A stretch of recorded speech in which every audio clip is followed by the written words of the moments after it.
A real man knows when to say thank you. So, thank you for supporting The Habit at patreon.com/doseofbuckley and allowing this channel to continue. Now let's learn some more about what makes a real man, shall we? Women will tell you that, as young girls, they are inundated with media showing the perfect woman. Girls with small waists and big racks, flawless skin, making girls who can't or won't reach these levels of beauty standards feel less than perfect, not feminine enough, not a real woman. Right, Jax?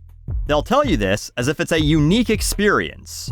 But ladies, I was a child of the 1980s. The media is created to destroy a young boy's confidence in themselves just as swiftly and brutally. I grew up with a steady diet of He-Man, comic books, pro wrestling, and action movies fed to me. And when I entered grade 9 at like 5'1" and 100 pounds soaking wet, seeing Mark Wahlberg in magazine ads for Calvin Klein underwear looking like he was carved from granite, Kate Moss half naked hanging off him, suggesting that beautiful women will only press their tits up against you if you look like that, you can guess that maybe I didn't feel like the manliest man on the planet. This is a shared experience between guys and gals. It's something we should come together over. Instead, we react to it differently. Women develop eating disorders or write songs trying to convince the world that actually skinny's ugly and big girls are the real women, while guys apparently now just make their entire online personas about how we have to protect traditional masculinity to try and hide from the fact that they're not traditionally masculine either. Because you see, they, the shadowy cabal that does everything you disagree with, well, that's why they don't like they and them, are trying to make young boys ashamed to be real men. We'll just ignore that it's 2023 and we're still feeding young boys a steady diet of comic books, pro wrestling, and action movies because guess what's going down at your local Target? They're trying to indoctrinate your kids with all that alphabet soup nonsense. Maybe you've seen this video, it went viral a couple weeks back. Here we have a true defender of masculinity. A man wearing a pink shirt with the male and female bathroom signs saying, "God made" above them. God decided where we take a shit, and if you don't like that, you're going to hell. Anyway, so he's picking through the boys' t-shirts at Target, and you won't believe what he found. First, a t-shirt with a dinosaur. There's a rainbow behind it, though. Oh, maybe that's why the dinosaurs went extinct, you guys. They all turned gay and stopped procreating. Never mind what those science liars say happened. They told us measles were gone, but I didn't vaccinate my kid, and then they got measles, so checkmate, libs. Then he moves on to a cloud. And what's it using for a hula hoop? You guessed it, a rainbow. Not sure what a cloud and a rainbow have to do with each other. Oh, absolutely nothing comes to mind. Then we have a crane picking up a rainbow. He asks, "Why are we picking up a rainbow, guys?" Maybe it's to get it out of there. Maybe the hard-working real men driving those cranes are doing you a favor and hauling that rainbow off to the garbage where it belongs. And finally, this one, a shark with, I guess, a rainbow behind it, sort of. It's 4 pastel colors, but close enough. Colors are woke, guys. He ends with a message. Guys, it's time to stand up against this wokeness. We need to stand up as parents and leaders and fathers. Like and follow for more. It's time to stand up and be a leader. Follow me. I fucking love it. You can't write this stuff. Anyway, it's amazing to me how much people hate actual rainbows now. I wonder if they look out their windows after a rainstorm and scream, "No, the libs made God go woke. It finally happened." And then they start screaming into their Bibles. Are Lucky Charms woke now? I don't know, but there's nothing gay or indoctrinating about these shirts. They're for like 4-year-olds. Children like lots of colors. Rainbows were on shit all the time, even when I was a kid. Hell, you'd send a kid to school in a rainbow-striped polo shirt, and no one was like, "Oh gee, I hope no one thinks my kid's a flamer."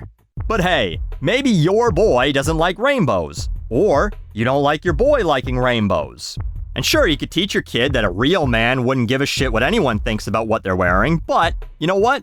Instead, I did a quick search of boys' t-shirts that you can get at Target, which hopefully won't end up with me on a watch list. Literally, this is the shirt for this guy. My dad is my hero. How much more traditional family values can you get here? Clouds, but no rainbows. In boys blue, just a man and his boy as superheroes. Too on the nose? How about this tiger looking badass? There's a little pink in there, but Slammin' Sam and Steve here shouldn't be too upset with that. If he is, how about this? A stylized basketball on a good old black shirt. I'd wear this now, and I don't even like basketball. Still not manly enough, though? This is the first shirt that popped up. Top Gun. Send your kid to school wearing the merchandise of a war propaganda movie. And if you don't want any of those woke teachers getting upset at that, how about this? It's a monster truck dragon. Can't get any more boy than this. Again, these are all shirts available on the first 2 pages of Target's Boys Shirts section.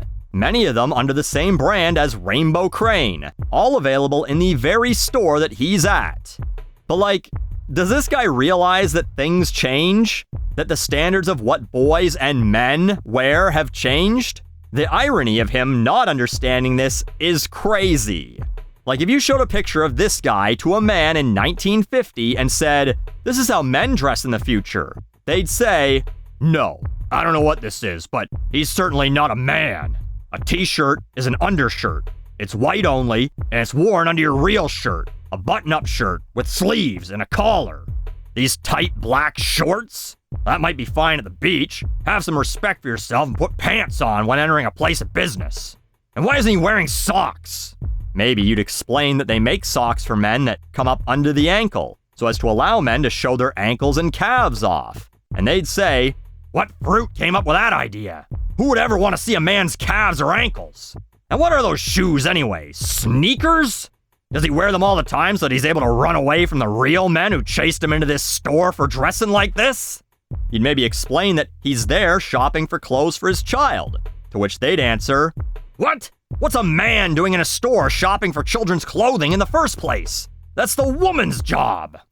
But this is how it always is. Progress is only fine up to the point that you're fine with it, right? Because I'm certainly not saying that that previous attitude is correct. I think it's fine that a young father wants to dress this way and go shop for clothes for their children. And we'll pretend that's actually what's happening, and not that this man may not even have children and went there just to make this video. Which would also be fine. Okay, I don't actually think that's fine, but whatever. I don't think he's less of a man for it. Okay, I do, but I shouldn't is what I'm saying. But all these guys that claim to be defenders of real masculinity do this. Sneeko, who, again, I'm so sorry for, he'll talk about the importance of being a real man in today's society, then he goes and plays dress up and posts it on the internet.